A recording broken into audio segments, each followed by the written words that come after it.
Mga kababayan, magising tayo sa katotohanan.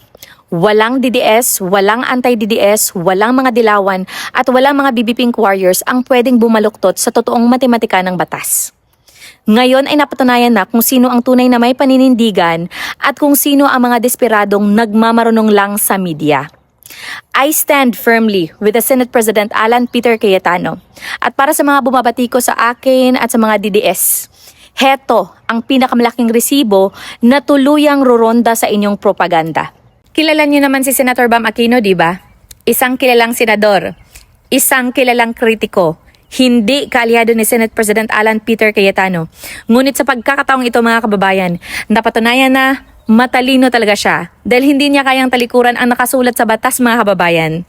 Matagal ko nang sinasabi sa inyo na ako ay tumatayo kasama si Senate President Alan Peter Cayetano dahil ang panig niya ang nasa tamang legal na linya. At sa mga nag-aakusa sa atin na tayo lang ang nagpupumilit nito, ngayon ay gumuho ng inyong mundo mga kababayan dahil ang pinakamalaking resibo ay nanggaling mismo sa kabilang kampo. Makinig kayong mabuti sa mismong pahayag ni Senator Bam Aquino ukol sa nangyaring power grab noong June 3 mga kababayan. Tingnan nyo. Siyempre, alam natin ngayon, lahat ng tao, alam na yung Abilino Cuenco, di ba? Alam na yung Abilino Cuenco, alam na yung pagbibilang to 12 or 13. We stand on good legal ground. At maraming sumang-ayon sa amin. But the best situation is really kapag 13 na kami. Oh, boom!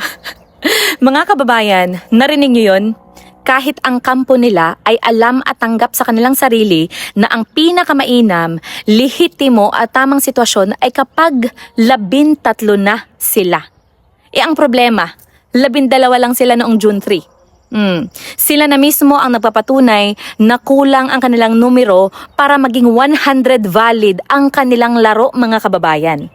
Now, let's look at the absolute legal truth mga kababayan. Sinasandalan nila ang makalumang kaso ng Abilino versus Cuenco para pangatwiranan ang 12 votes. Pero ang hindi nila masabi sa inyo mga kababayan, ang Abilino case ay isang pambihirang exemption dahil may senador na nasa ibang bansa noon at hindi kayang arestuhin ng sergeant at arms. No? So ngayon mga kababayan, walang senador na nasa labas ng bansa. At ayon sa Rule 2, Section 2 ng Senate Rules mga kababayan, ang pumunuan ng Senado ay kailangang ihalal ng mayorya ng all its members. No? So ang kabuuang bilang ng mga senador ay 24 talaga. Kahit ibalik natin sila sa elementary school mga kababayan, ang mayorya ng 24 ay 13, no? So, ang 12 ay hindi kailanman magiging mayorya ng 24, mga kababayan. Okay? Ang ginawa nila noong June 3 ay isang lantarang paglabag sa institusyon, no? So, bakit nga ba natin pinapahalagahan ang pag-amin na ito ni Senator Bam Aquino, mga kababayan? Gamitan natin ito ng espiritual na mata. Okay? Open your Bible sa Proverbs chapter 28 verse 13 mga kababayan. Napakalinaw ng sinasabi ng salita ng Diyos. Anong sabi doon?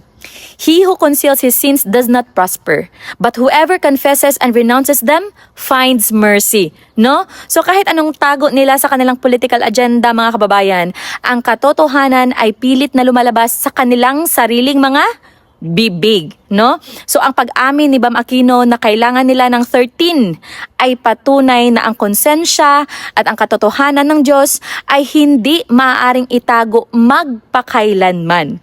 Ang katotohanan ang nagpapalaya mga kababayan at ang katotohanan ngayon ang dumudurog sa kanilang huwad na sesyon. Mga kababayan, patunay lang ito na ang paninindigan natin kasama si Senate President Alan Peter Cayetano ay nakatapak sa tamang legal at moral na pundasyon. Okay? Hindi tayo papayag na daanin sa pilit na propaganda ang pamumuno sa ating bansa. So tama tayo, 13 ang lehitimong numero. Kayo mga kababayan, ano ang masasabi ninyo sa pag-amin na ito ni Senator Bam Aquino? I-comment ang inyong mga saloobin sa ibaba. Manatiling matapang, manatiling mapanuri at ipaglaban natin ang tunay na batas. See you sa susunod na vlog.